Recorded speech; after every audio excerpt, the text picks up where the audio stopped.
इतिहास में ऐसे बहुत से शूरवीर योद्धा हुए जिन्होंने अपने अपने समय में महान पराक्रम का प्रदर्शन किया और उन सभी योद्धाओं में से हम आज कुछ ही को जानते हैं, जैसे वीर छत्रपति संभाजी महाराज, महाराणा प्रताप, छत्रपति शिवाजी महाराज और भी बहुत से। परंतु आज मैं आप सभी को एक ऐसे पराक्रमी योद्धा के बारे में बताने वाला हूँ जिसमें पराक्रम तो बहुत था परंतु उन्हें इतिहास में वो स्थान नहीं मिला जिनके वो हकदार थे। और आज के टाइम के 80% लोगों ने तो उनका नाम तक नहीं सुना होगा। ये उस समय की बात है जिस टाइम मुगल सल्तनत अपने ऊंचाइयों पर था और बर्बरता और क्रूरता के सभी सीमाएं पार कर चुका था। लगभग पूरे भारतवर्ष को अपने अधीन कर चुकी थी मुगल सल्तनत। परंतु मुगलों की लालच इतनी थी जिसकी कोई सीमा नहीं और इसी लालच के चलते मुगलों ने अपना रुख फल फूल रहे भारतवर्ष के उत्तरी पश्चिम भाग की ओर किया। और इतिहास में मुगलों की ये सबसे बड़ी भूल मानी गई क्योंकि वहाँ मुगलों का सामना हुआ अहोम डायनेस्टी से।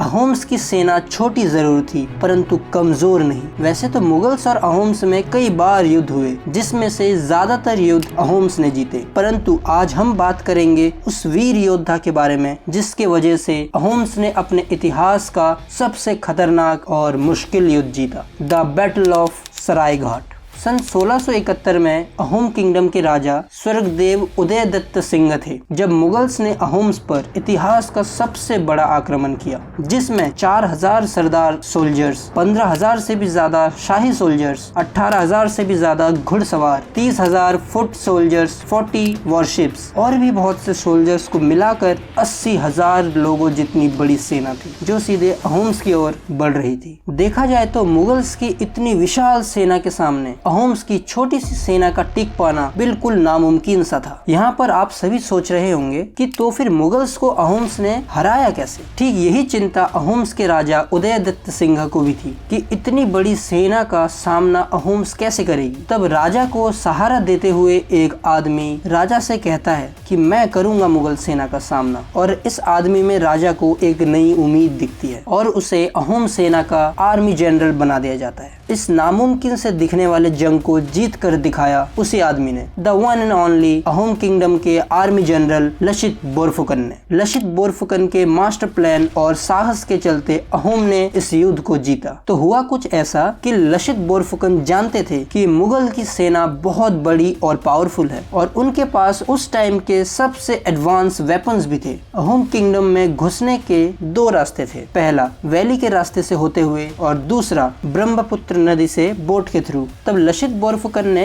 वैली के रास्ते को बड़े बड़े रॉक्स और मिट्टी से ब्लॉक कर दिया जिससे मुगल्स की सेना को मजबूरन नदी के रास्ते से ही आना पड़े क्योंकि लचित बोरफुकन जानते थे कि इतनी बड़ी सेना से जमीन पर युद्ध करना नामुमकिन था और ये भी कि मुगल्स की नेवल फोर्स सबसे वीक और अनट्रेंड थी। मुगल्स को पानी में लड़ने का कोई तजुर्बा नहीं था और इसी बात का फायदा उठाया लचित ने। और फिर क्या, जैसे ही मुगल्स की सेना ब्रह्मपुत्र नदी से अहोम्स की ओर बढ़ रही थी ठीक उसी टाइम ब्रह्मपुत्र नदी के एक नैरो पॉइंट सराय घाट पे अहोम्स घात लगा कर बैठे थे। और जैसे ही मुगल सराय घाट पहुंचे तब लचित बोरफुकन ने अचानक से मुगल्स पर हमला कर दिया और लचित बोरफुकन के इस मास्टर प्लान से मुगल्स की आधी सेना वैली में और आधी सेना ब्रह्मपुत्र में मारी गई और अहोम्स एक बार फिर जीत गई और ये मुगल्स की सबसे बड़ी हार थी। और ठीक इसके बाद सन 1672 में सिर्फ 49 की एज में लचित बोरफुकन की डेथ हो गई। और ऐसे ही ना जाने कितने वीर योद्धा इस भारतवर्ष में हुए परंतु उन्हें आज के टाइम में बहुत कम लोग ही जानते हैं। लचित बोरफुकन इतने बड़े आर्मी जनरल थे कि आज भी नेशनल डेमोक्रेटिक अलायंस यानी एनडीए के सबसे टॉप कैडेट्स को लचित बोरफुकन के नाम का गोल्ड मेडल दिया जाता है। क्या आप आज से पहले लचित बोरफुकन के बारे में जानते थे? मुझे कमेंट करके जरूर बताना। और ऐसे ही और वीडियोस देखने के लिए चैनल को सब्सक्राइब जरूर करें और घंटे को भी दबा दें। और अगर आपने मेरे पहले के वीडियोस नहीं देखे, डिस्क्रिप्शन में दिए गए लिंक के थ्रू आप उन्हें भी देख सकते हैं। जय हिंद।